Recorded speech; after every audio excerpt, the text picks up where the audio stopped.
আচ্ছা, তো আমরা শুরু করে দিই। সবাই কি অ্যাসাইনমেন্ট করছেন? অ্যাসাইনমেন্ট কি ছিল বলেন তো? স্যার অ্যাসাইনমেন্ট তো রিটেন অ্যাসাইনমেন্ট ছিল না, ছিল ল না। গুলো স্যার করতে বলেছে। হুম। আর যারা আহ, এর আগে যারা ইন্টারভিউ জমা দেয়নি তাদের জমা দেওয়ার কথা ছিল। রাইট। তো ওই পিডিএফটা কি স্টাডি করা হয়েছে? হ্যাঁ ভাইয়া। জি স্যার। আচ্ছা, ঠিক আছে। দেখি কতটুকু পড়ছেন, দু একজনকে একটু ধরি।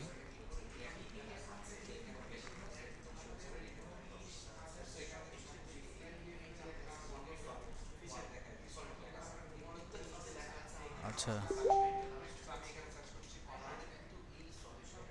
রিফাত আরা আছেন? জি ভাইয়া। আচ্ছা, আপনি একটু বলেন তো জোকাফস ল এটা কি বা কেন ব্যবহার করা হয় এটা সম্পর্কে একটু বলেন।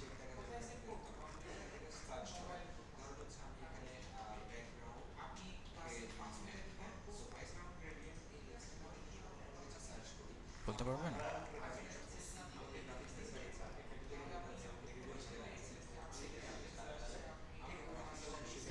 জি ভাইয়া, সরি আমি মাইক্রোফোন অফ করে কথা বলতেছিলাম। আচ্ছা, হ্যাঁ বলেন আহ, এখন। হ্যাঁ, জ্যাকবস লা হচ্ছে ব্যবহারকারীরা সাধারণত সেই সাইটগুলো যে সাইটগুলো পছন্দ করে তাদের পরিচিত ডিজাইনের নাম বা মান বজায় রাখার জন্য ইউজ করে, যেমন রাইট, রাইট, হচ্ছে এই তো। গুড, ই সুন্দর হয়েছে। কমার্স সাইটের কার্ড আইকন। এই টাইপের এক্সাম্পল হিসেবে যদি আমরা নিই তাহলে হচ্ছে অ্যামাজন বা ফেসবুকের মার্কেট প্লেস গুলা। হ্যাঁ, বুঝতে পারছি, যাকে আপনি পড়াশোনা করছেন। আহ, ভাইয়া, এটার আরেকটা উদাহরণ হিসাবে কি শেয়ার বাটন হতে পারে? মানে বিভিন্ন হতে সাইডে যে পারে, আমরা মানে শেয়ার যেই বাটন। জিনিসগুলো সেটা শুধু বাটনের মধ্যেই না, যেই জিনিসগুলো ইউজাররা ইউজ করতে অভ্যস্ত, সেটা একটা আইকন হতে পারে, একটা বাটন হতে পারে, বা লেআউটের বিভিন্ন কম্পোজিশন হতে পারে, কম্পোনেন্ট হতে পারে, যে কোনো কিছু হতে পারে। আচ্ছা, হিক্স ল, আবদুল্লাহ জাবের, আপনি বলেন তো হিক্স লটা কি?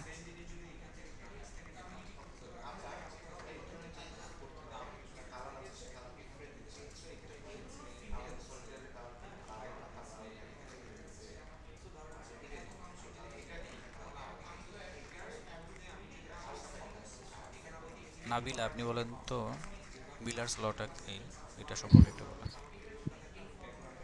জি, ওর কোনটা আসসালামু মিলার আলাইকুম। ল? মিলার্স ল, হ্যাঁ। হিগস ল, হিগস ল। হ্যালো, আচ্ছা আচ্ছা, ভাই। আবদুল্লাহ বলেন, আপনি বলেন। হ্যালো। হ্যাঁ হিগস বলেন, ল শুনতে হলো, পাচ্ছি। আমি যেটা পড়েছি সেটা হলো, হ্যাঁ সেটা হলো অপশন দেওয়া, দুই তিনটা অপশন দেওয়া যেখান থেকে চুজ করার অপশন থাকে, মানে পছন্দ করার একটা রাইট থাকে কাস্টমারের। এটা কি হয়েছে, বাকি কেউ বলতে পারবেন এটা ঠিক আছে কিনা? জি, কারেক্ট হয়নি।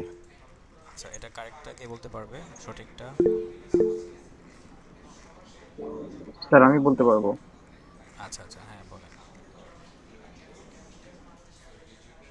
স্যার হেক্সলাটা হচ্ছে আমাদের ইউজারদের ভিজিটরদের সময় কমানোর জন্য, এই অর্থাৎ তো, সময় হ্যাঁ। বাঁচানোর জন্য রাইট। আমরা ওয়েব পেজে যে বিভিন্ন সার্চ বার গুলো অ্যাড করি যেন তারা তাদের কাঙ্ক্ষিত বিষয় বা কন্টেন্ট খুব সহজেই খুঁজে পেতে পারে। অর্থাৎ এটা কম হচ্ছে সময় হেক্সলা। ব্যয় করে বেশি রেজাল্ট যাতে সে আহ, আহ, বেশি রেজাল্ট, পেতে পারে আর কি, এরকম।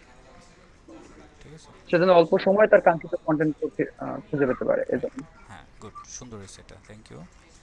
এবার নাবিলা, আপনি বলেন মিলার্স ল। মিলার্স ল হচ্ছে গিয়ে ইউজার্সরা ইউজুয়ালি স্টে সাতটা আর তার চেয়ে দুই কম বেশি জিনিসে ফোকাস করতে, গুড, ইনফরমেশনে ফোকাস করতে পারে। সুন্দর। ঠিক আছে, আপনারা পড়াশোনা করছেন বোঝা গেল, এগুলো একটু মাথায় রাখতে হবে, হ্যাঁ। আচ্ছা, আমি একটু গ্রুপে যাই, দেখি কি অবস্থা।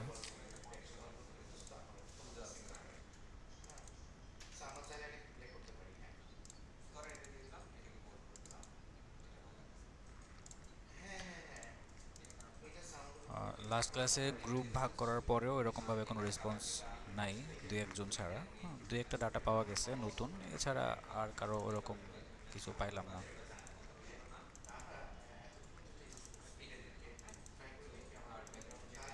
স্যার আমার গ্রুপ 5-এ একটু প্রবলেম হয়েছিল স্যার, আমি আপনাকে মেসেজ করে জানাইছিলাম পার্সোনালি।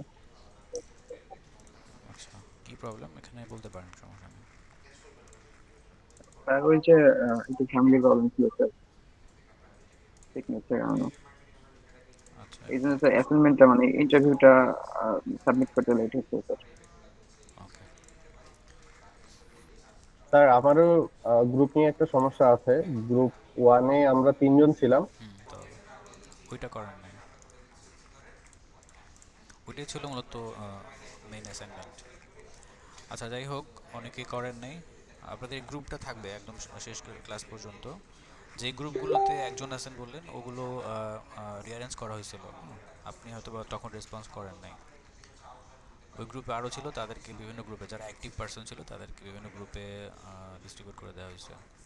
যাই হোক, ওইটা লাস্টে মনে করেন, আপনাকে হয়তো বা অন্য একটা গ্রুপে দিতে হবে। এখন আজকে আমরা কি করব আসলে, দেখি কি করা যায়।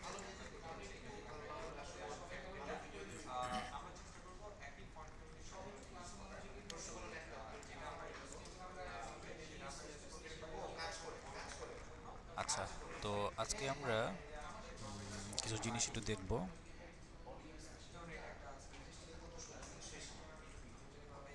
আচ্ছা, আরেকটু সময় নেই, আরেকটা স্লাইড ছিল, একটু খুঁজে দেখি আছে কি।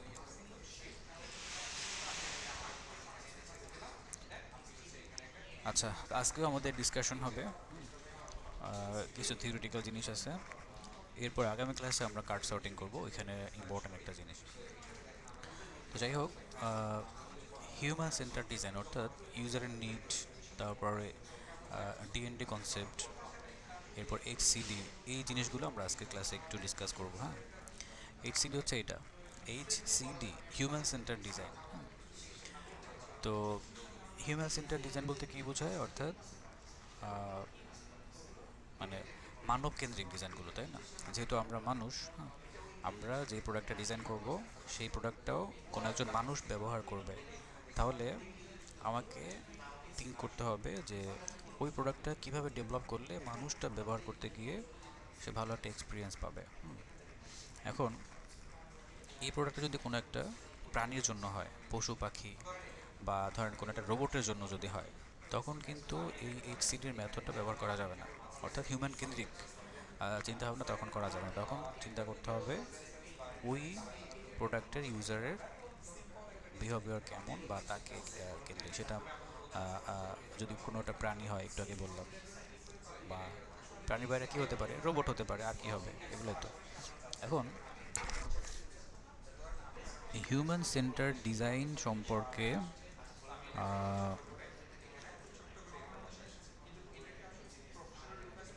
ওনাকে হয়তো অনেকে চিনে থাকবেন, উনি হচ্ছে ডোনাল্ড নরম্যান। উনি হচ্ছে ডন নরম্যান, ওনার একটা ভিডিও আছে, আমি আপনাদের সাথে শেয়ার করব। হ্যাঁ, আর the design of everyday things, হ্যাঁ, এটা হচ্ছে ওনার লেখা একটা বই। এখানে ইউএক্সের অনেক জিনিসগুলোকে উনি ব্রেকডাউন করছে। তো এই বইটার একটা পিডিএফ ফরম্যাট আমি আপনাদেরকে দিব, ওইটা স্টাডি করতে হবে বাসায়। ওইখানে হিউম্যান সেন্টার ডিজাইন সম্পর্কে আপনারা জানতে পারবেন। তো ওনার একটা কনসেপ্ট ছিল হিউম্যান সেন্টার ডিজাইন বেস করে ডোর কনসেপ্ট। হ্যাঁ, এই ডোর কনসেপ্টটা নিয়ে আমরা আজকে একটু বিস্তারিত আলোচনা করার চেষ্টা করব। হ্যাঁ, আপনারা যে এখন বিভিন্ন স্টাইলের ডোরগুলো দেখতে পাচ্ছেন, এই ডোরগুলো কিন্তু এমনি এমনি আসে নাই। হ্যাঁ, ওইটা এখানে user need, human centre design logic, এগুলো ইউজ করা। তো কোনো কনসেপ্ট বা কোনো কিছুই আসলে এমনি এমনি হয় না, ওটার পিছনে লজিক আছে। তো উনি হচ্ছে এমন একজন মানুষ, উনি ওনার মুখ থেকে প্রথমে, ওনার মাধ্যমেই আসলে ইউএক্স বা ইউজার এক্সপিরিয়েন্স এই জিনিসটা ফেমাস হয়। ইউএক্স ডিজাইনটা আসলে এর আগেও পৃথিবীতে ছিল, তবে ইউএক্স হিসেবে বা ইউজার এক্সপিরিয়েন্স ডিজাইন, এই ব্যাপারটা আসলে মানে লজিসলেশন অথবা রুলস আকারে, হ্যাঁ, বা ল আকারে ছিল না। হয়তো বা তারা রিসার্চ করতো কোনো একটা প্রোডাক্ট তৈরি করার আগে, তারা ভাবতো যে আসলে এটার লংজিভিটি কেমন হবে, ফিউচারে এটা আসলে ইউজেবল হবে কি না, কারা ইউজ করবে, কিভাবে তৈরি করলে সুন্দর হবে, এই জিনিসগুলো তারা হয়তো বা রিসার্চ করতো, ইঞ্জিনিয়াররা করতো। বাট রুলস আকারে এরকম ছিল না। হ্যাঁ, এখন সবাই একটু স্টাডি করলেই কিন্তু ইউজার সম্পর্কে জানতে পারে, এইভাবে ছিল না ডকুমেন্টেশন আকারে বা এত মানে ওয়েল অর্গানাইজ ছিল না বিষয়গুলো। আচ্ছা, তো উনি প্রথমে কি করলো, এটাকে নিয়ে আসলো আর কি, হ্যাঁ, ইউএক্সটাকে। উনি কিন্তু একাধারে ইঞ্জিনিয়ার, তারপরে হচ্ছে উনি অনেক কেমিস্ট্রি নিয়েও রিসার্চ করছে, আরও অনেকগুলো টাইটেল আছে ওনার, এই মুহূর্তে আমার সবগুলো মনে নেই। তবে উনি খুবই ফেমাস একজন ব্যক্তি। ওনার ভিডিওটা দেখলে বুঝতে পারবেন, ভিডিওটা আমি দিয়ে দেবো না। এখন এই ডোরটাকে খেয়াল করেন, এই কনসেপ্টটাই ওনার ছিল, পুল এবং পুশ, যেটা আপনারা বিভিন্ন মার্কেটে বা বিভিন্ন শপিং মলে গেলে দেখতে পান। হ্যাঁ, যে ভিতরে যাওয়ার জন্য পুল, আর অথবা ভিতরে যাওয়ার জন্য পুশ করতে হয়, বের হওয়ার জন্য পুল। হ্যাঁ, তো এই কনসেপ্টটা কি কারণে আসলো বা এটার আসলে লজিকটা কি, এটার উপকারিতা কি ইউজারদের জন্য, তো এদিকে একটু আসি।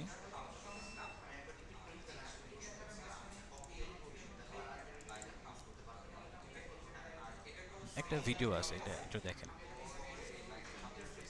এখানে একটা দরজা, কিন্তু এটা কনফিউজিং।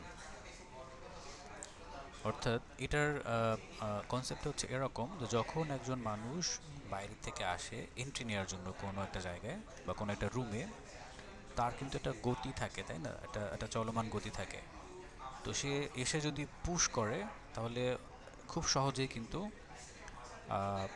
দরজাটা ওপেন হওয়াটা পসিবল এবং ওপেন হয়ে যাবে। বাট যদি সে এখানে এসে পুল করে প্রথমে ঢোকার সময়, সেই ক্ষেত্রে এখানে তাকে প্রথমে থামতে হবে, তার গতিটাকে থামাইতে হবে, তারপরে এক্সট্রা এনার্জি খরচ করতে হবে। তো এই জিনিসটাকেই মূলত সে ফোকাস করছে যে বাইরের থেকে ঢোকার সময় যদি পুল করা হয় তাহলে ইউজারের জন্য এটা ইউজ করতে কম এনার্জি খরচ করতে হবে, আর ভিতর থেকে বের হওয়ার সময় যদি পুশ না, তখন যদি পুল করা হয়, তখন, কারণ সে তখন স্টেবল থাকে, তার মধ্যে কোনো চলমান বা গতি টাইপের কোনো কিছু থাকে না, আর তখন সে এনার্জি ওখানে খরচ করতে পারবে। তো এই দরজাটা হচ্ছে এরকম, কোনো ধরনের সাইন নাই যে আসলে এটা পুশ করব নাকি পুল করব। হ্যাঁ, দেখেন বাইরেও হ্যান্ডেল, ভিতরের দিকেও হয়তো বা হ্যান্ডেল। তো এখন হ্যান্ডেল কখন থাকবে, যখন সে ওইখানে হ্যান্ডেলটা ধরে তারপরে পুল করবে বা বাইরের দিকে টান দিবে, এরকম একটা অ্যাকশন যদি হয় সেক্ষেত্রে হ্যান্ডেল থাকবে। তো দেখেন সেই ওই কাজটা কিন্তু সে করতেছে, সে বাইরের দিকে টানতেছে বা খুলতেছে না, আরেকজন সে কী করলো, জাস্ট সিম্পলি পুশ করে ভেতরে চলে গেল। তো ওই জিনিসটা সে এখানে দেখাইছিল,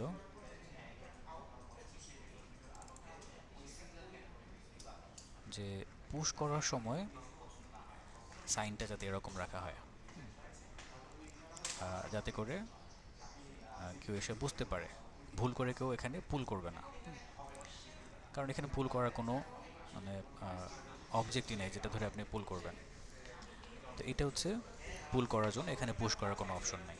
তাহলে এটা দেখলেই বুঝতে পারবে আমাকে পুশ করতে হবে, বা আপনি কোনো একটা সাইন দিয়ে দিলেন, এখানে পুশ লিখে দিলেন, এখানে পুল লিখে দিলেন। হ্যাঁ, আচ্ছা, এখন সব জায়গায় পুল পুশ এটা ব্যবহার করা যাবে না। এটা হয়তো বা কোনো মার্কেটে হতে পারে, বা আপনার অফিসে হতে পারে, বাসায় হতে পারে।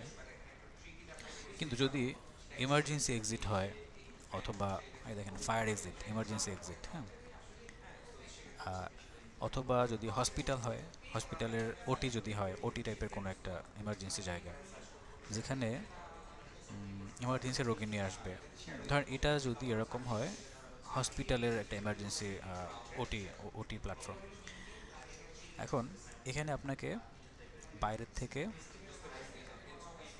কি করতে হবে, বাইরে থেকে পুশ করতে হবে। হ্যাঁ, অথবা যদি ফায়ার এক্সিট হয়, আপনি এখন ভিতরে আছেন, ফায়ার এক্সিটটাই দেখেন, এটা যেহেতু একদম এক্সাক্ট ফায়ার এক্সিট একটা, এখানে একটা ব্যাপার হচ্ছে কি, এখানে আমরা কি দেখলাম, ভিতরে থাকলে পুল, বাইরে থাকলে পুশ। এখানে কনসেপ্টটা একটু উল্টা হয়ে গেছে কিন্তু দেখেন, যেহেতু এমার্জেন্সি এক্সিট, তো যখন ফায়ার রিলেটেড কোনো একটা দুর্ঘটনা ঘটবে আপনার মাথা কিন্তু ঠিক থাকবে না, অর্থাৎ হিতাহিত জ্ঞান থাকে না কিন্তু আমাদের ওই সব বিপদের সময়। হয়তো বা দরজার সামনে এসে আমাকে পুল করলেই হয়ে যেত, কিন্তু পুল করতে করতে দেখবেন যে পিছনে অবস্থা খারাপ হয়ে গেছে। তো এই জন্য ফায়ার এক্সিটগুলো উল্টো, অর্থাৎ ভিতরে পুশ বাইরে পুল, এরকম। তাহলে ভিতরে পুশ করলে কি হবে, আপনি ফোর্স দিয়ে যখন আসবেন জাস্ট পুশ করলে এটা খুলে যাবে, ঠিক আছে? তো দেখেন এই ডোরের কনসেপ্ট এক এক প্ল্যাটফর্মে এক এক রকম। হ্যাঁ, এখানে এসে চেঞ্জ হয়ে গেল ফায়ার এক্সিটে। আবার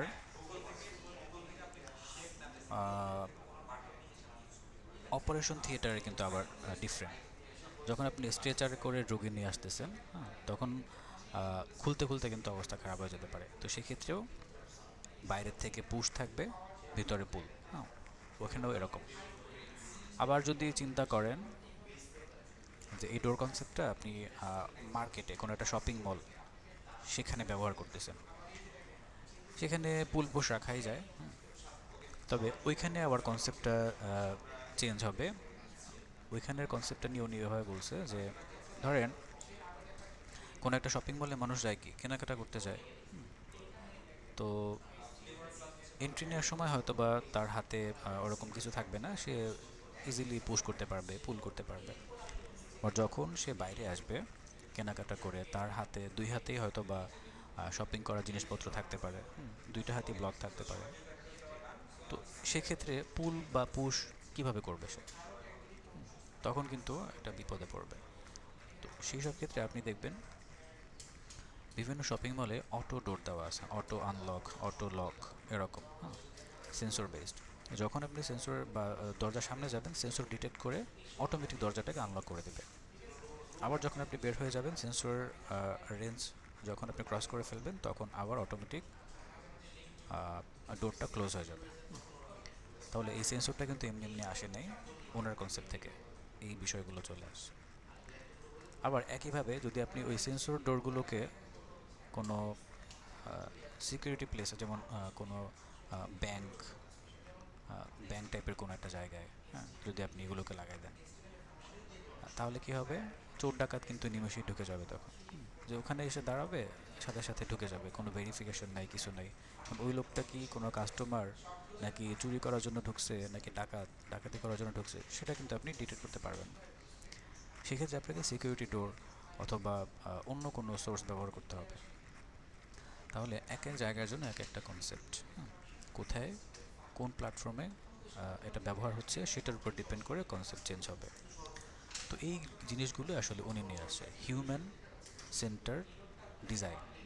তাহলে আমরা এতক্ষণ যা উদাহরণ দিলাম এইগুলোই মূলত হিউম্যান সেন্টার ডিজাইন। হিউম্যান কোথায় কিভাবে পারফর্ম করবে, কোথায় কিভাবে তার মানে জব টাস্কগুলো এক্সিকিউট করবে, সেটার উপরে আসলে বেস করে মূলত আপনাকে কী করতে হবে, কনসেপ্ট বিল্ড করতে হবে এবং সে অনুযায়ী প্রোডাক্ট ডেভেলপ করতে হবে। তাহলে একই প্রোডাক্ট এক এক জায়গায় গিয়ে এক এক কনসেপ্টে পারফর্ম করতেছে। সো এটাই মূলত হিউম্যান সেন্টার ডিজাইন।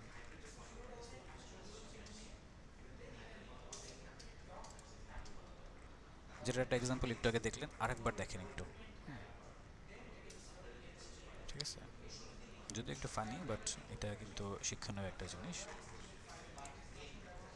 তো আজকে আমরা ছোট্ট একটা কেস স্টাডি দেখব মোবাইল ফোনের।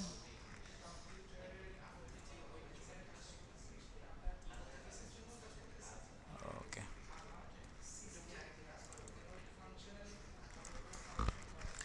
তো এটা এই কেস স্টাডিটা যদি আমরা একটু অ্যানালাইসিস করি বা একটু যদি আমরা ডিসকাশন করি, আমরা বুঝতে পারবো যে ইউজারের নিড অনুযায়ী, হ্যাঁ, ইউজারের নিড অনুযায়ী কীভাবে একটা প্রোডাক্ট আপডেট করা হয় বা একটা প্রোডাক্ট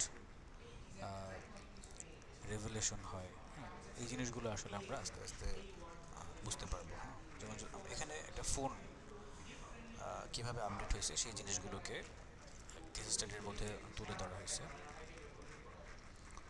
তো তিনটা ফোন দেখে আপনারা কিছুটা হলেও গেস করতে পারছেন যে আসলে ঘটনাটা কী ঘটতে যাচ্ছে। দেখেন, প্রথম যখন ফোন পৃথিবীতে আসে, একদম একদম প্রথম কিন্তু এরকম ল্যান্ড ফোন ছিল, তাই না? এবং এই ফোনগুলো যখন ব্যবহার করা হতো অনেক অনেক রেস্ট্রিক্টেড ছিল জিনিসগুলা। আমরা এখন ফোনগুলো যেভাবে ইচ্ছে সেভাবেই ব্যবহার করতে পারি, এরকমভাবে এই ফোনগুলো ইউজ করা যেত না। তবে সুবিধা একটা ছিল কি, আপনি দূরের কোনো আত্মীয় স্বজন বা কারো খোঁজ খবর নিতে পারতেন। হ্যাঁ, এইটা ছিল প্রথমত। এটার জন্য আপনাকে, এটা কিন্তু সরাসরি নেটওয়ার্কিং কোনো প্রসেস ছিল না, ওয়্যার্ড নেটওয়ার্ক ছিল, ওয়্যারলেস না এটা। হয়তো আপনাকে কোনো একটা নেটওয়ার্ক কোম্পানির সাথে কোলাবোরেট করে তারপরে এই ফোন ব্যবহার করা লাগতো। সরাসরি তারা এন্টিনা টাইপের কিছু একটা ব্যবহার করতো আর কি, নেটওয়ার্কটাকে কভার করার জন্য। তো যাই হোক, নেটওয়ার্ক কানেক্ট হওয়ার পরে আপনি ডায়াল করে তারপরে এখানে একটা মাধ্যম থাকতো, থার্ড পার্টি, যে ডায়াল করলে এটা চলে যেত হয়তো পোস্ট অফিসে কোনো একটা জায়গায়, সেখান থেকে আবার কানেক্ট হইতো আরেকটা ফোনে, মানে ওই নাম্বারে কানেক্ট করে দিত। মানে কি একটা ঝামেলা ছিল তখন। সরাসরি ফোনে কানেক্ট হওয়ার কোনো সুযোগ ছিল না, এরকম একটা বিষয় ছিল। তো এটা তো ছিল ইন্টারনাল। এরপরে আরও কিছু প্রবলেম, যেমন ধরেন এই ফোনে যখন কথা বলা হতো, এই যে দেখেন ডায়াল প্যাড, এই ডায়াল প্যাডটা কীরকম ছিল সেটা দেখতেই পাচ্ছেন। এই যে ঘোরানো লাগতো, ধরেন 0174 হাবে যাবে 4-5টা নাম্বার বা 10টা নাম্বার আছে, আপনাকে 10 বার এটাকে এভাবে রোটেট করে করে করে করে 10 বার ওই নাম্বারটা লিখতে হবে। এবং প্রতিটা নাম্বার ঘুরায় একদম জিরোতে না, মানে ঘুরায় একেবারে একটা জায়গায় নিয়ে আসতে হবে, আবার ছেড়ে দিবেন, আবার ঘুরে ওই জায়গায় চলে যাবে, আবার আরেকটা নাম্বার ঘোরাতে হবে, এরকম। এভাবে আপনার 10টা নাম্বার টাইপ করতে, 10টা নাম্বার ডায়াল করতে গিয়ে যদি কোনো একটা নাম্বার ভুল করেন, হ্যাঁ, তাহলে আবার শুরু থেকে করতে হবে। মানে কি একটা মানে ঝামেলার জিনিস, একেবারে অ্যানালগ একটা জিনিস ছিল। তো আবার ভুল করলে বোঝাও যেত না যে আমার কোনো নাম্বার কি ভুল হয়েছে কিনা, কারণ আপনার এখানে কোনো ডিসপ্লে নেই, ডিসপ্লে হচ্ছে না কিছু। তো কোনো রকমভাবে যদি নাম্বারটা ডায়াল করা যেত, এরপরে আমার ফোনটা কানেক্ট হয়ে যায়, মানে কানেক্ট হয়ে যেত আর কি। এরপর এইখানে যে সাউন্ড সিস্টেম, হ্যাঁ, সেখানে কিন্তু ভলিউম কন্ট্রোলার ছিল না। অর্থাৎ আপনার পাশের মানুষজন যদি এরকম করতো, মানে খুব জোরে জোরে কথা বলতেছে, আপনার কানে লাগতেছে, আপনি কিন্তু সাউন্ড কমাতে পারবেন না। বা সে আস্তে আস্তে বলতেছে, আপনি চাচ্ছেন একটু ভলিউমটাকে লাউড করতে, কোনো অপশন ছিল না। হ্যাঁ, তখন আপনাকে বলতে হবে যে ভাই একটু আস্তে কথা বলো, মানে কানে লাগতেছে, এরকম। তখন যদি আস্তে বলে তাহলে আপনি রিল্যাক্সে কথা শুনতে পারবেন, এরকম বিষয়টা ছিল। আপনার কোনো কন্ট্রোলই এটার মধ্যে ছিল না। আবার আরেকটা প্রবলেম ছিল কি, যে কে ফোন দিছে, কোন নাম্বার থেকে ফোন আসছে, এটা কিন্তু জানার কোনো ওয়ে ছিল না। তো যার ফলে যদি পাওনাদারে ফোন দিত, আপনাকে ফোন ধরে কথা বলা লাগতো।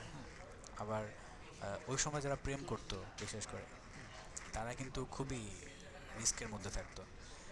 মানে ফোন কে দিছে, গার্লফ্রেন্ড দিল নাকি বয়ফ্রেন্ড দিল, এবং কে ফোন রিসিভ করলো, মেয়ের মা ফোন রিসিভ করছে নাকি বাবা রিসিভ করছে, কোনো মানে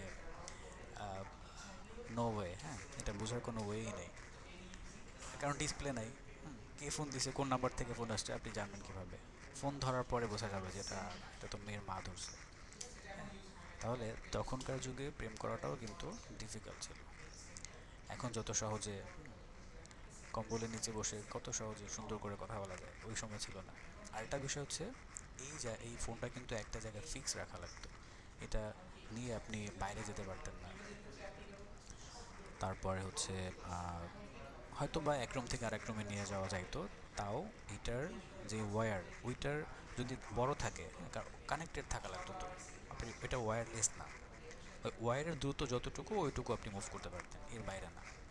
তাহলে দেখেন কতগুলো রেস্ট্রিকশন ছিল এখানে।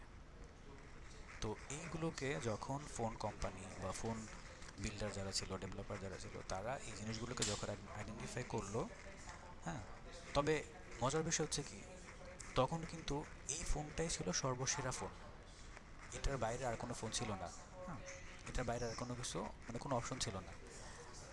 ওই সময়ের মানুষজন কিন্তু এটাকে রিসিভ করতো, এটাকেই তারা আশীর্বাদ হিসেবেই মেনে নিত যে না, মানে যোগাযোগ তো করতে পারতেছে, তাদের কাজ তো চলতেছে। তো এটাই মূলত মানে যখন তারা এটা বুঝতে পারলো, কারা বুঝলো? ডেভেলপাররা, যে ইউজারদেরকে ভালো এক্সপিরিয়েন্স দেওয়ার জন্য জিনিসগুলোকে ইমপ্রুভ করতে হবে। তখন ইউএক্স রিসার্চাররা আস্তে আস্তে রিসার্চ করলো যে আসলে কি ডেভেলপ করা যায় আমার এই প্রোডাক্টের মধ্যে, কোন পার্টটা আসলে কোন বিষয়গুলো নিয়ে ইউজাররা প্রবলেম ফেস করতেছে। হ্যাঁ, তো যখন দেখলো যে নাম্বার দেখা যায় না, এটা একটা প্রবলেম, শত্রু ফোন দিতে পারে, বা আপনি যদি নাম্বারটা দেখতে পাইতেন তাহলে হয়তো বা এমন যে ব্যক্তি ফোন দিছে ওই ব্যক্তির ফোনটা আপনি রিসিভ করতেন না, কিন্তু বাধ্য হয়ে এখানে ফোন রিসিভ করা লাগতেছে, এটা একটা ইস্যু। এরপরে এইটা পোর্টেবল না, এটা একটা ইস্যু। এরপরে হচ্ছে ডিসপ্লে নাই, সেটা একটা ইস্যু। ভলিউম কন্ট্রোলার নাই, এটা আরেকটা ইস্যু। এই সবগুলো ইস্যু যখন তারা নোট ডাউন করলো এবং এটাকে সলভ করার ট্রাই করলো, তখন এই টাইপের একটা ফোন, এরকম কিছু ফোন তারা ইনোভেট করলো, যেটার মধ্যে ছোট্ট একটা ডিসপ্লে থাকতো। এটাও এক ধরনের ল্যান্ড ফোনই, হ্যাঁ, ওয়্যারলেস ল্যান্ড ফোন। আচ্ছা, তো এটার মধ্যে ডিসপ্লে নিয়ে আসলো, ভলিউম কন্ট্রোলার, এবং সেই সাথে এই যে ডায়াল প্যাড ইমপ্রুভ করে ফেলছে। এখন আর এইভাবে ঘুরে ঘুরে ডায়াল করা লাগে না, এখন কি করতে হয়? জাস্ট প্রেস করলেই হয়ে যায়। প্রেস করবেন, এখানে নাম্বার উঠে যাবে। কোনো নাম্বার যদি কোনো কারণে ভুল হয়, তখন আপনি সাথে সাথে আবার এটাকে কাটতেও পারবেন, সেই বাটনটাও অ্যাড করে দেওয়া হয়েছে। হ্যাঁ, ওই বাটনটা মাধ্যমে আপনি কেটে আবার শুধু ওই নাম্বারটাকে আপনি কারেকশন করতে পারবেন। তাহলে সব নাম্বারগুলো নতুন করে আবার লেখা লাগতেছে না। অনেক বড় একটা রেভলিউশন এখানে হয়েছে। আচ্ছা, এরপর ওই যে বললাম ভলিউম কন্ট্রোলার চলে আসলো। এখন যদি কেউ চিল্লায় কথা বলে, আপনি এখান থেকে কন্ট্রোল করতে পারবেন। তারপর এটা যে কোনো জায়গায় নিয়ে আপনি যেতে পারবেন, বাসার বাইরেও যাওয়া যাবে, বাসায় বসে কথা বলতে পারবেন। এবং এটা আসার পর এই যে প্রেমিক প্রেমিকাদের একটু রিল্যাক্স হলো। এখন কিন্তু তারা দেখতে পাচ্ছে যে আসলে কে ফোন দিছে, বা আমি কাকে ফোন দিচ্ছি, সব কিছু দেখা যায় এখানে। এবং এটা এটা যেহেতু মুভ করা যায়, হ্যাঁ, সে বাসার বাইরে ছাদে গিয়ে কথা বলতে পারতেছে, সব কিছু হচ্ছে এখানে। তো এটা ছিল খুবই ইমার্সিভ একটা জিনিস এই সময়ের জন্য। হ্যাঁ, যখন এটা আসে তখন মানুষ যে কীভাবে রিসিভ করছে এটা, ওই সময়ে যদি কারো মানে ওই সময়কার কেউ যদি বেঁচে থেকে থাকে তাহলে বুঝতে পারবেন। হ্যাঁ, তো যাই হোক, এটার সাথে এরকম একটা ল্যান্ডফোন ছিল। এটাও ডিজিটাল ল্যান্ডফোন, এরকম না। এখানে সব কিছুই আছে, জাস্ট বাসায় যারা কথা বলতো আর কি, মানে ফিক্স একটা জায়গায়, তারা এই ল্যান্ডফোনগুলো ব্যবহার করতো। এটাও ডিজিটাল, এখানে ডায়াল প্যাড, তারপরে স্ক্রিন, তারপরে হচ্ছে ভলিউম কন্ট্রোলার, সব কিছু রাখা ছিল। এটার মধ্যে আবার সিম ব্যবহার করা যেত এই ফোনের মধ্যে, এখান থেকে ডায়াল করা হতো সব কিছু। তাহলে দেখেন, এখান থেকে যখন এখানে আসলো, বিশাল বড় একটা চেঞ্জ কিন্তু এটার মধ্যে চলে আসছে। এটা কেন করছে, এটা কীভাবে করছে, কেউ বলতে পারবেন? যে এটা আসলে এখানে প্রায়োরিটি কাকে দেওয়া হয়েছে, কীভাবে ইনোভেশনটা হলো, রেভলিউশনটা হলো, কে বলতে পারবে? ইউজারের রিকোয়ারমেন্ট অনুযায়ী ইউজারের যে চ্যালেঞ্জ তারা ফেস করছিল। এক্স্যাক্টলি, এইটাই আর কি। ইউজারের নিডসটাকে তারা বুঝতে পারছে, পেইন পয়েন্ট, এই যে বারবার বলেন না পেইন পয়েন্ট, এই যে ইউজার পার্সোনা করতে গিয়ে এইখানে পেইন পয়েন্টগুলোকেই মূলত সলভ করা হয়েছে। তাহলে এইটুকু যদি বুঝতে পারেন, আশা করছি পেইন পয়েন্ট কি, গোল কি, এটা বুঝতে আর প্রবলেম হওয়ার কথা না। এখানে কতগুলো পেইন পয়েন্টের কথা বললাম না, এখানে কি ওগুলো আছে দেখেন তো? জি না, সেগুলোকে ইভেন্চুয়ালি রিকভার করা হয়েছে। তাহলে আপনারা বারবার কনফিউজ হয়ে যান, পেইন পয়েন্ট কীভাবে পাবো? আর পেইন পয়েন্ট তো এগুলাই, একটা প্রোডাক্ট ব্যবহার করতে গিয়ে ইউজাররা বিভিন্ন অ্যাঙ্গেলে, বিভিন্ন পার্সপেক্টিভে যেই প্রবলেমগুলো ফেস করে, যেটা ছাড়া হয়তো প্রোডাক্টটা ইউজ হচ্ছে, বাট ওইটা সলভ হইলে ইউজাররা হয়তো বা আরেকটু অ্যাট্রাক্ট হইতো, বা তাদের আরেকটা প্রবলেম সলভ হইতো, ওইটাই মূলত পেইন পয়েন্ট। সো ওইটাকে সলভ করাই হচ্ছে আপনার দায়িত্ব, একজন ইউএক্স ডিজাইনারের দায়িত্ব। তো সেটাই কিন্তু এখানে হচ্ছে, হ্যাঁ। এবং এটাই এখানে থেমে থাকে নাই, তারা কিন্তু রিসার্চের উপরে ছিল, রিসার্চ করার মধ্যেই ছিল যে আরও কি করা যায়, আরও কি চাই ইউজাররা। তো এটা ছিল কি ব্ল্যাক অ্যান্ড হোয়াইট একটা ডিসপ্লে, ওই ছোট্ট একটা ডিসপ্লে, শুধুমাত্র নাম্বারটাই দেখা যেত, নেটওয়ার্কের সাইনটা দেখা যেত, এগুলো আর আর কিছু দেখা যেত না। তারপরে হয়তো বা এসএমএস করা যেত, ওই লেখাগুলো আপনি দেখতে পেতেন এখানে।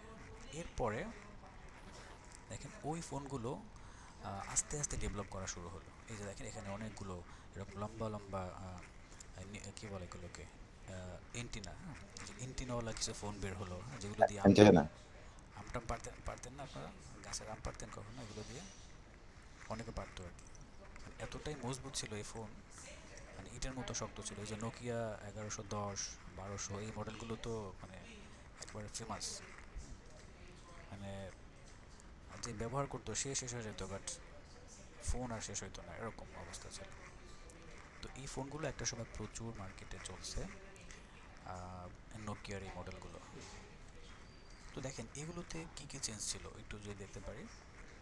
প্রথম দিকে এই পোর্টেবল ফোনগুলোতে নেটওয়ার্ক সিস্টেম ছিল, নেটওয়ার্ক সিস্টেম এরকম ছিল, এন্টেনা থাকতো, এন্টেনার মাধ্যমেই মূলত নেটওয়ার্কটা কভার হতো। তো একটা সময় এসে যখন দেখলো না নেটওয়ার্কটা আসলে ডিস্টার্বিং একটা জিনিস। আচ্ছা, আরেকটা জিনিস ছিল সাইজে। প্রথম দিকে সাইজটা কিন্তু মোটামুটি বড়ই ছিল, যেটা হয়তো বা হাতে নেওয়া যেত, বাট পকেটে ক্যারি করাটা ডিফিকাল্ট ছিল। তো মানুষ ভাবলো যে না, হাতে নিয়ে ক্যারি করাটা এটা ডিফিকাল্ট, তো যদি এটাকে পকেটে বা ছোট্ট একটা জায়গার মধ্যে ক্যারি করা যায়, তাহলে মনে হয় আরেকটু ভালো হবে ইউজারদের জন্য।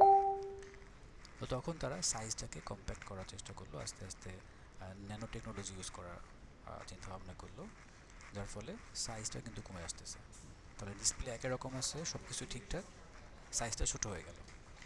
এরপরে তারা এটার মধ্যে তো রিংটোন ছিল, সাউন্ড বাজতো মানে যখন ফোন আসতো, তো ওই রিংটোনটাকে ডিজিটাল করার চেষ্টা করলো এবং ডিসপ্লেটাকে একটু ইমপ্রুভ করার চেষ্টা করছে। প্রথম দিকে ব্ল্যাক অ্যান্ড হোয়াইট ছিল, এরপরে মোবাইলগুলো গ্রিন বা নীল টাইপের একটা কালার নিয়ে আসলো, অর্থাৎ আপনার পুরো স্ক্রিনে একটাই কালার থাকবে এবং সেটা হচ্ছে নীল টাইপের একটু, হ্যাঁ। আপনার কন্টেন্টের মধ্যে কোনো কালার থাকবে না, কন্টেন্ট লাল নীল সাদা এরকম হবে না, পুরো স্ক্রিনটা একটা কালার থাকবে আর কি। ওইরকম একটা কালার নিয়ে আসলো, এটা দিয়ে হই হুল্লোড় পড়ে গেল বাজারের মধ্যে যে ওয়াও কালার ডিসপ্লে। আর রিংটোনটা কী হইলো, আগে যে মানে প্যাপো করে বাজতো, অর্থাৎ মানে কী বলে অ্যানালগ একটা একটা সাউন্ড হইতো, ওইটা আর হচ্ছে না। এখন গানের মধ্যে যেরকম আমরা পলিফোনিক। রাইট রাইট ওই মিউজিকগুলো আমরা শুনতে পাচ্ছি এই ফোনের মধ্যে, ইমপ্রুভ হয়ে গেল, হ্যাঁ। তো ওই ফোনগুলো মানুষ দেখতে আসতো, এলাকায় যদি এই ফোন কারোর কাছে থাকতো ওই সময় এসে দেখতে আসতো মানুষ যে ওর কাছে এরকম একটা, ওই সময় স্মার্টফোন ছিল এটা, তো এরকম অবস্থা ছিল। আস্তে আস্তে ইমপ্রুভ হয়ে আসলো কিন্তু। তো যখন ডেভেলপাররা দেখতে পেলো যে না মানুষ এই জিনিসগুলোকে রিসিভ করতেছে, তখন তারা এইটাকে নিয়ে আরও বেশি গবেষণা শুরু করলো। একটা সময় সে দেখলো যে মানুষ চায় যে এই ফোনের মাধ্যমে, এখানে কিন্তু অনেক কিছু করা যেত ওই সময়, মিউজিক কম্পোজ করা যেত এটার মধ্যে। মিউজিক বলতে কি রিংটোন কম্পোজ করা যেত, আপনারা করছেন কিনা আমি জানি না, আমি নোকিয়া 1110 দিয়ে মিউজিক বানিয়েছি, মিউজিক মানে ওই যে রিংটোন বানিয়েছিলাম, ওগুলো আপনারাও পারতেন, করতেন হয়তো। তো ওই জায়গাগুলোকে তারা আইডেন্টিফাই করে ওইটাকে নিয়ে মানুষের সাইকোলজি নিয়ে তখন তারা রিসার্চ করলো এবং তারা এটা বুঝলো যে আসলে ফোনের মধ্যে এমন কিছু রাখা যায় বা এমন কিছু করা যায় যে এই ফোনটাই তারা একটা কম্পিউটার হিসেবে ব্যবহার করবে, একটা কম্পিউটারে যা যা করা যায় এটা একটা মিনি কম্পিউটার হিসেবে তারা ইউজ করবে। কারণ অনেকে অফিসিয়াল পারপাসে প্রথম দিকে এরকমই ছিল যে অফিসিয়াল কিছু জিনিসপত্র এখানে করা যাবে, যেমন মেইল করা, মেসেজ করা, এটার জন্য তাকে একটা কম্পিউটার ক্যারি করা লাগে, একটা ল্যাপটপ ক্যারি করা লাগে, সেটা যারা যদি তারা ফোনে করতে পারে তাহলে কিন্তু ওই ক্যারিং যে ব্যাপারটা আছে ওইটার এটা থাকতেছে না বা লাগতেছে না এটা। তো এরপরে আস্তে আস্তে তারা কী করলো, ডিসপ্লেটাকে নিয়ে একটু ভাবা শুরু করলো। পরে কী হলো, এইরকম স্মার্টফোন চলে আসলো যে ফুল ফোনের মধ্যেই থাকবে ডিসপ্লে থাকবে, পুরো ফোনটা একটা ডিসপ্লে, হ্যাঁ। তো এইটা আসার আগেও আরও কিছু ডিসপ্লে ছিল বড় বড়, অর্ধেকের মধ্যে টাচ কী বলে ডায়াল প্যাড, হ্যাঁ, আর অর্ধেকের মধ্যে ডিসপ্লে এরকম ছিল। এইটাকেও তারা এই ডায়াল প্যাডটাকে টোটালি রিমুভ করে টাচ ডিসপ্লে নিয়ে আসলো। অর্থাৎ আপনি যেই ডিসপ্লের মধ্যে গান দেখবেন, মিউজিক শুনবেন, হ্যাঁ, ওই ডিসপ্লের মধ্যেই আপনি টাইপ করবেন বসে বসে, আলাদা করে কোনো প্যাড ইউজ করতে হবে না টাইপ করার জন্য। তো দেখেন টেকনোলজি কোথায় চলে গেল, কোথায় ছিল এখানে আর সেখান থেকে কোথায় চলে আসলো। Totally user basis, user need research করার ফল এটা।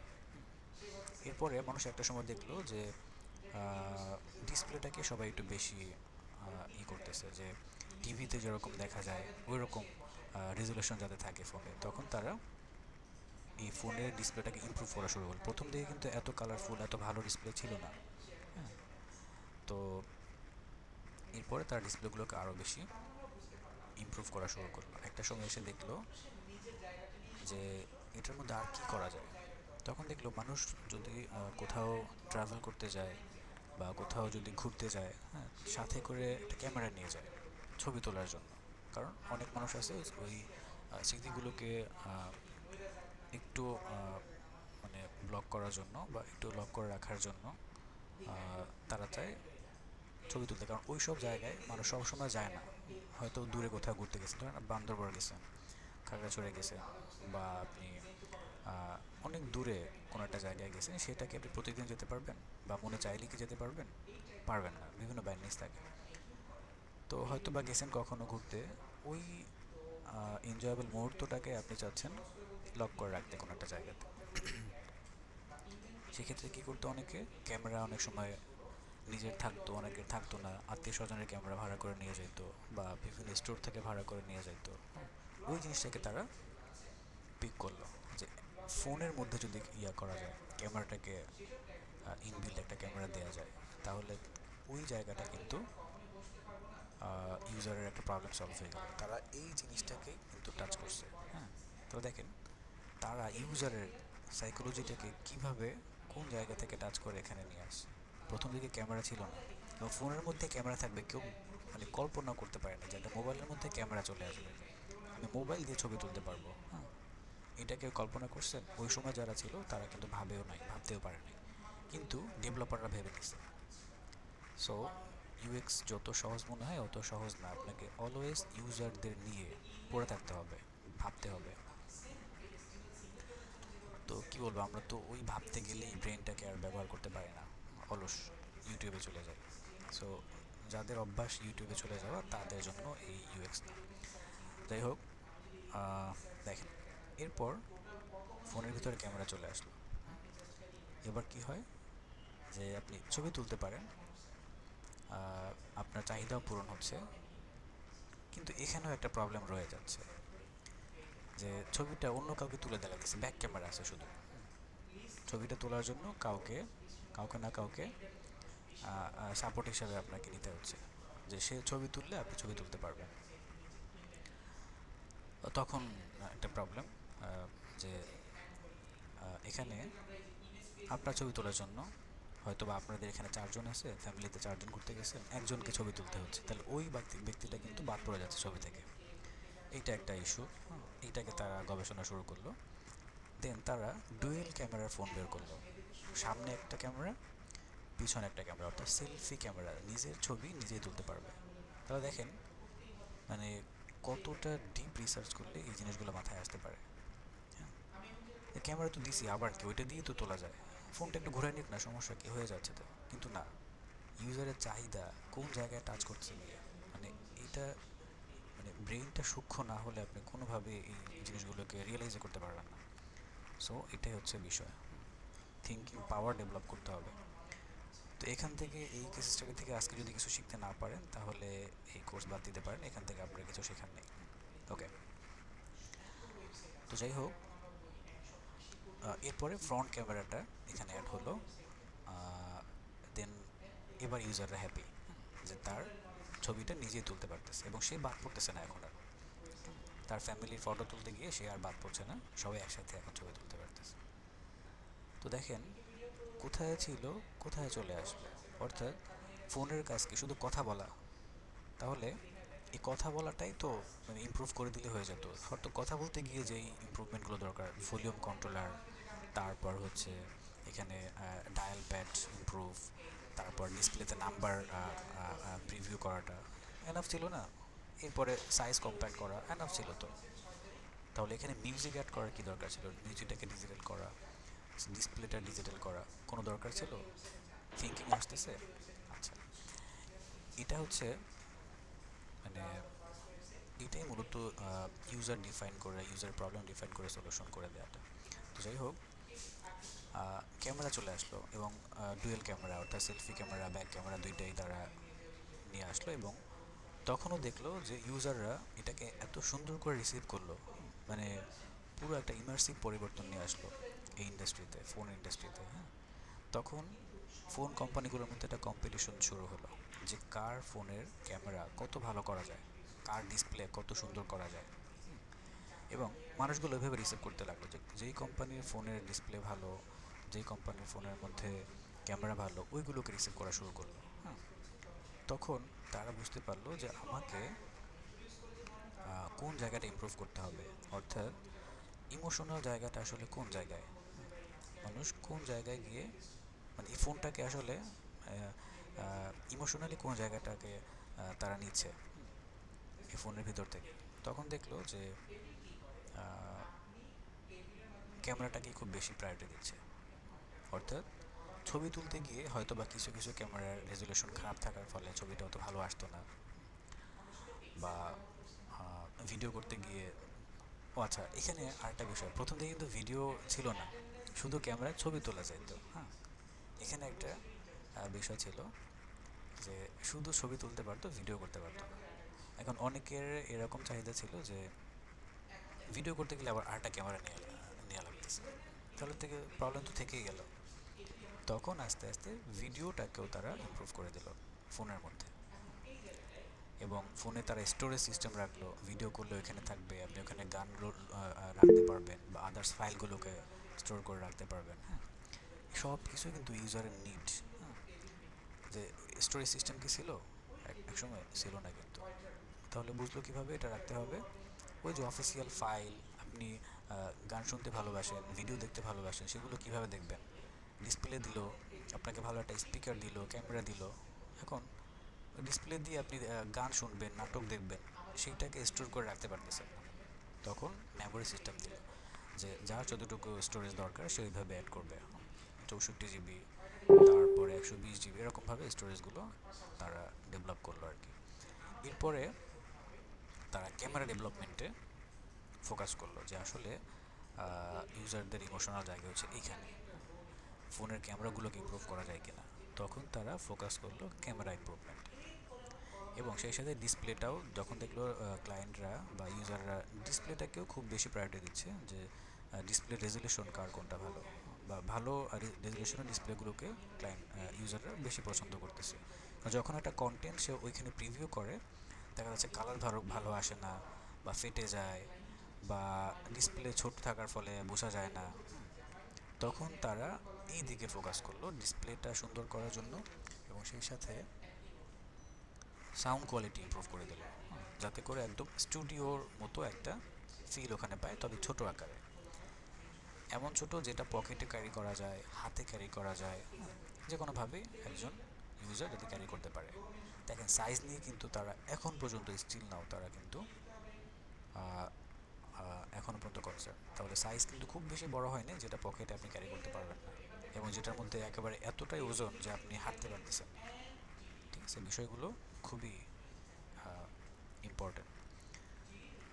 তো তখন প্রথম ছিল কি একটা ক্যামেরা দিয়ে হয়তো বা আপনি পোর্ট্রেট মুডে ছবি তুলতে পারতেন, কিন্তু যখন দেখলো মানুষ জুম করতে পছন্দ করে, অর্থাৎ দূরের কোনো একটা এলিমেন্টসকে সে জুম করে ছবি তুলে ওইটাকে সে বাধাই করে রাখতে চায় তার স্মৃতিতে, হ্যাঁ, এইটাকে তারা পছন্দ করে, তখন ওই জুম লেন্সগুলো ক্যামেরার মধ্যে অ্যাড করতে শুরু করলো। এরপরে দেখলো যে পোর্ট্রেটের পাশাপাশি ক্যামেরার মধ্যে যদি ওয়াইড অ্যাঙ্গেলের কোনো একটা ভিউ দেওয়া যায়, হ্যাঁ, তখন মানে তাতে করে ইউজাররা কিন্তু আরও বেশি অ্যাট্রাক্ট হচ্ছে বা এটা তাদের একটা চাহিদা, সেটাকেও তারা অ্যাড করলো। তাহলে একটা ফোনে প্রথমে একটা ক্যামেরা দিয়ে শুরু হলো, এরপরে 3টা 4টা জুম লেন্স, এই লেন্স ওই লেন্স, 4টা ক্যামেরা অ্যাড হয়ে গেল। তাহলে দেখেন একটা ক্যামেরা দিয়ে কিন্তু তাদের চাহিদা পূরণ হইতো, 4টা ক্যামেরা দিয়েও তাদের চাহিদা পূরণ হচ্ছে। তো এখানে ইমোশনটাকে বেশি প্রায়োরিটি দিতে হবে, যে আসলে কোন জায়গাগুলোকে আমি হিট করতে পারি, কোন জায়গাটা ইমপ্রুভ করা দরকার। এই 4টা ক্যামেরা না আনলেও কিন্তু চলতো, একটা ক্যামেরা দিয়ে তো কাজ চলে যেত। তাহলে দেখেন এই জিনিসগুলো হচ্ছে বোঝার, যে ইউজার আসলে কি চায়, নিডটা কি ইউজারের, কোন জায়গাতে ইউজারের প্রবলেম হচ্ছে। যখন আপনি নিজেকে ইউজারের জায়গায় বসাবেন ওই প্রোডাক্ট রিলেটেড, তখনই কিছুটা হলেও বুঝতে পারবেন। বাকিটা বুঝবেন একদম রিয়েল ইউজারের কাছে গেলে। ওকে, তো এই ছিল মোটামুটি ফোন নিয়ে। যে আইফোনের কথা যদি বলি, আইফোনের কেসটা হচ্ছে এরকম, আইফোনের ইউজার কিন্তু সবাই না। যখন আইফোনের যিনি ওনার স্টিভ জবস, উনি যখন মাইক্রোসফটের কাছ থেকে আলাদা হয়ে যায়, তখন ওনার থিঙ্কিংটাই ছিল এরকম যে আমি আরেকটা মাইক্রোসফট বানাবো, এবং সেটা আমি এমন কিছু প্রোডাক্ট নিয়ে কাজ করব যেটার ইউজার সবাই না, একটা শ্রেণী, একটা টাইপের মানুষ এটার ইউজার হবে, এবং এটার ভ্যালু কোয়ালিটি আমি ওইভাবে রাখবো।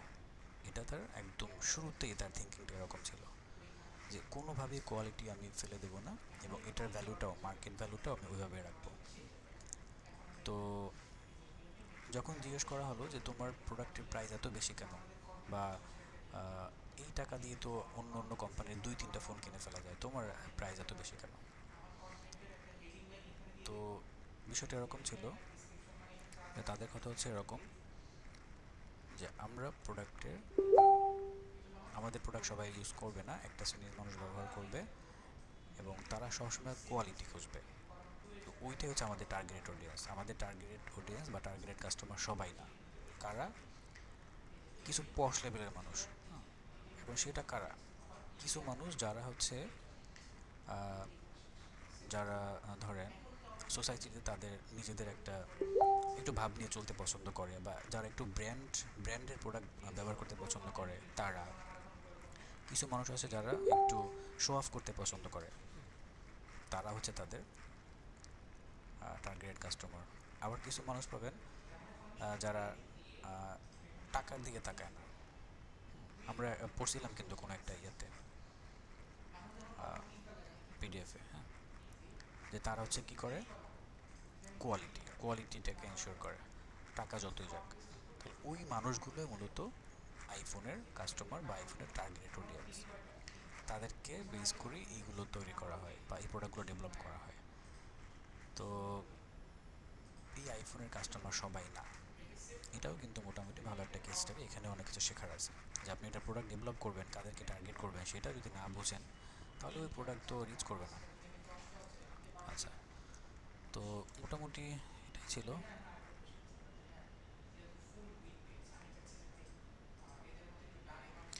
ডন নর্মানের একটা ভিডিও হচ্ছে এখানে আছে,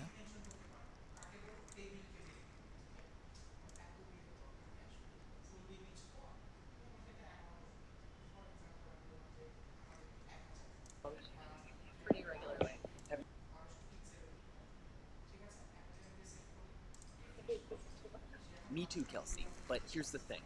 As soon as you start looking for confusing doors, they are everywhere. It's push. Why?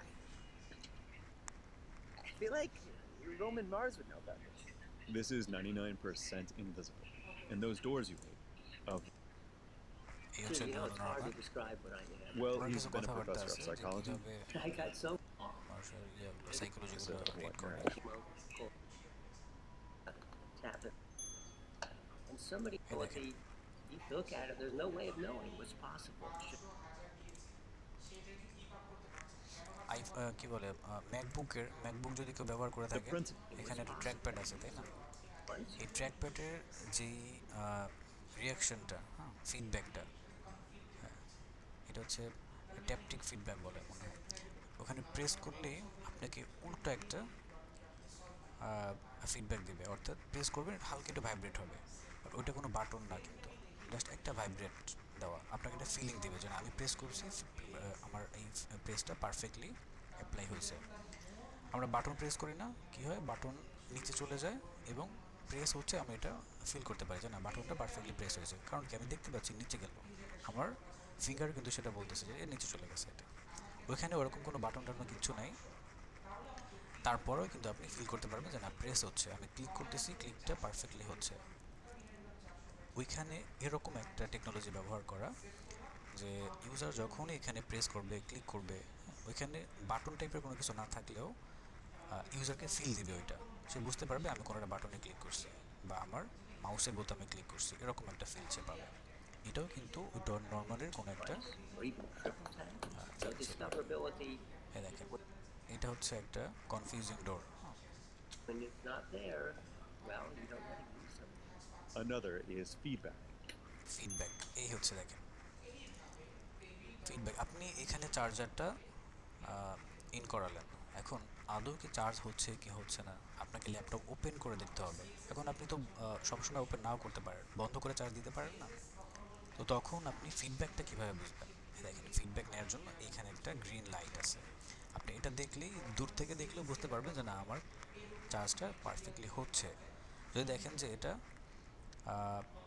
Red আছে তখন বুঝতে হবে যে না চার্জিংটা এখন পর্যন্ত নিচ্ছে। যখন রেডটা গ্রিন হয়ে যাবে আপনি তখন এতটুকু সাইন পাবেন যে না আমার চার্জটা কমপ্লিট ফুলফিল হয়ে গেছে, আমাকে এখন কী করতে হবে, চার্জারটা ডিসকানেক্ট করতে হবে। তো এই যে একটা জিনিস আপনি রিয়েলাইজ করতে পারলেন কিসের মাধ্যমে, জাস্ট ছোট্ট একটা লাইটের মাধ্যমে, এটাই মূলত feedback issue. So many times there's no feedback. You have no idea what happened or why it happened. And these principles form the basis of how designers and engineers work today, commonly known as user or human-centered design.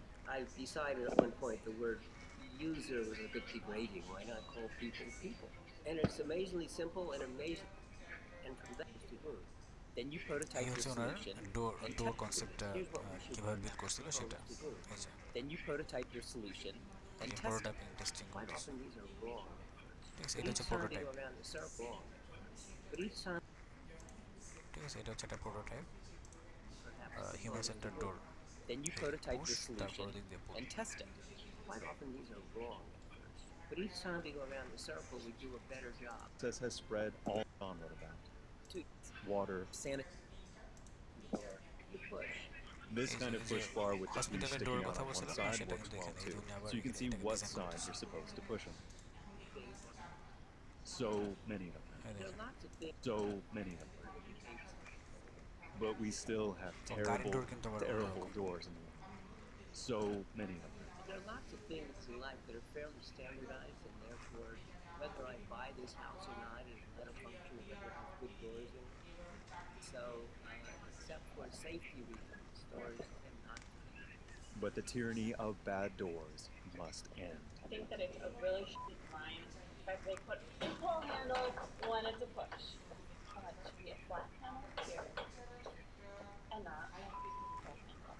That's how currently. You're right, Becky. You're goddamn right. Door. It won't open because it's a security door. এই দেখেন বিষয়টা বুঝতে পারছেন কিনা? Because it's a And if we all thought like, well, we একদল ডাকাত ভিতরে ঢোকার পর because it's a security বের হতে পারছে না, অর্থাৎ ডোর কিন্তু খোলা, তারা কি করছিল ভিতর থেকে পুশ করতেছিল। তো Okay, so as you can see, push since করার I ফলে started এই ডোরটা কোনোভাবে খুলতেছিল না, তারা বলতেছিল যে এটা সিকিউরিটি ডোর, আমরা আটকা পড়ে গেছি এখানে। it's a security door. পরে দেখলো বাইরের থেকে পুশ করে ভিতরে ঢুকে গেল, অর্থাৎ ডোরটা খোলাই ছিল, তারা মানে এটা খোলার জন্য রং ওয়ে প্রেস করছিল আর কি, ঠিক আছে, ওইটাই এখানে প্রেজেন্ট করা হয়েছে। Okay, so as you can see, since I started making step in the right place.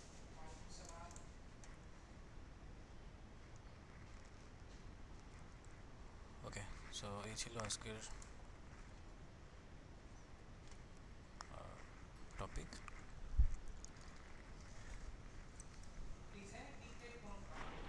Sir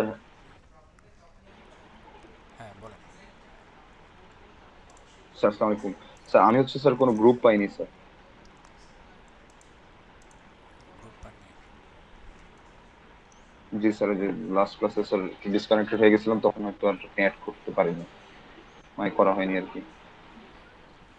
আচ্ছা ঠিক আছে, যারা গ্রুপ পাননি তারা হ্যান্ড রাইজ করেন, আমি এখানে অ্যাড করে দেবো। স্যার আমার হ্যান্ড রেজ করা আছে। ঠিক আছে, বাকিরা দুই একজন যদি থাকেন হ্যান্ড রাইজ করেন, আপনারা গ্রুপ ডিসকাশন করে নিন ইন্টারভিউর ব্যাপারটা।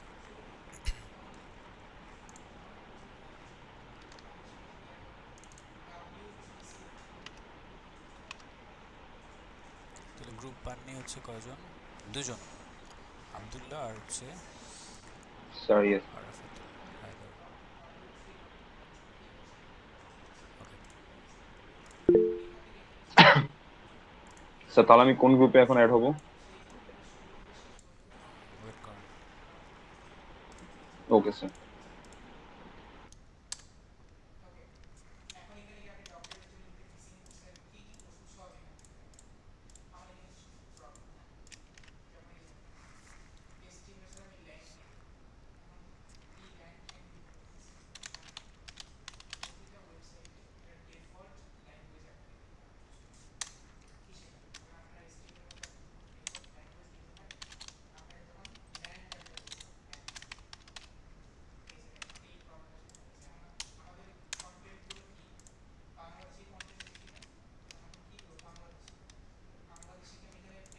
আপনারা দুইজন হচ্ছে গ্রুপ 6 এ আছেন, হ্যাঁ গ্রুপ 6 এ okay sir, thank you sir.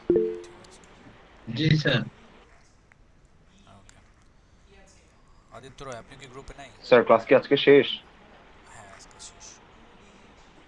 তাহলে স্যার কি লিভ নিতে পারি? আচ্ছা একটু পর লিভ নেন। Okay sir. বাকিরা সবাই গ্রুপে আছেন তো না? আচ্ছা ঠিক আছে। ভাইয়া আমাকে কোনো একটা গ্রুপে দিয়ে দেন। আপনি গ্রুপে নাই? আচ্ছা আপনি তাহলে 6 এ যান, 6 এ গ্রুপ মেম্বার কম আছে। আমি গ্রুপ 1 এ ছিলাম ভাইয়া। গ্রুপ 1 এ তো 3 জন আছে অলরেডি। তারা আসলে গ্রুপ চেঞ্জ করে ফেলছে, সুইচ করে ফেলছে। কিভাবে করলো? এটা কি চেঞ্জ করে দেওয়া হয়েছিল?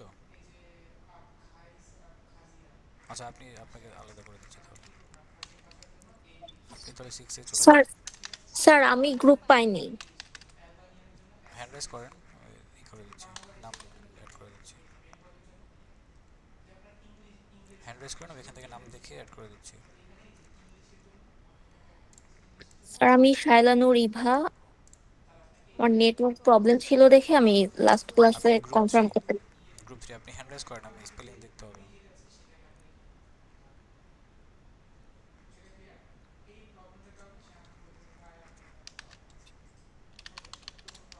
যে শায়লা ইভা, জি আপনাকে গ্রুপ 3 তে দিয়ে দিলাম, হ্যাঁ ঠিক আছে স্যার, থ্যাংক ইউ। ঠিক আছে। ওকে তাহলে আজকে আপনারা লিভ নিতে পারেন, আমি শেষ করে দিচ্ছি। আগামী ক্লাসে আমরা কার্ড সর্টিং করব, প্র্যাকটিক্যাল ওয়ার্ক, থিওরি না। কার্ড সর্টিংটা নতুন একটা জিনিস, যদি কারো আইডিয়া থাকে তো ভালো, না থাকলে সমস্যা নেই, আমরা আগামী ক্লাসে দেখবো এটা। আর আজকে ডন নরমানের একটা বই আমি আপনাদেরকে গিফট করবো না, যদি আপনাদের খুঁজে নেওয়ার কথা ওটা আমি দিয়ে দেবো, অসুবিধা নেই। ওটা প্রিমিয়াম কিন্তু, হ্যাঁ বিভিন্ন জায়গায় পাওয়া যায় পিডিএফ, ওটা মানে পাইরেসি হয়ে গেছে এখন, বাট মূলত এটা একটা প্রিমিয়াম কপি, এটা অ্যামাজনে আছে এটার মূল কপিটা। ঠিক আছে আমি তাহলে এই করে দিচ্ছি, শেষ করে দিচ্ছি। স্যার গ্রুপগুলো, স্যার হ্যাঁ গ্রুপগুলোর সাথে জয়েন হবো কিভাবে? গ্রুপে যারা আছে আমি লিস্ট আবার দিয়ে দিচ্ছি, এখানে সবার সাথে কানেক্ট হয়ে, গ্রুপ বলতে ওনাদের সাথে কানেক্টিভিটি রাখা, যখন আপনারা মিটিং করবেন কোনো কিছু নিয়ে ডিসকাস করবেন, ওনাদের সাথে গুগল মিটে জয়েন হওয়া, কোনো একটা লিঙ্ক ক্রিয়েট করে জি তাদের সাথে জয়েন করে জি। আপনারা গ্রুপ ডিসকাশন করবেন। আচ্ছা স্যার। ঠিক আছে। স্যার হ্যাঁ বলেন। স্যার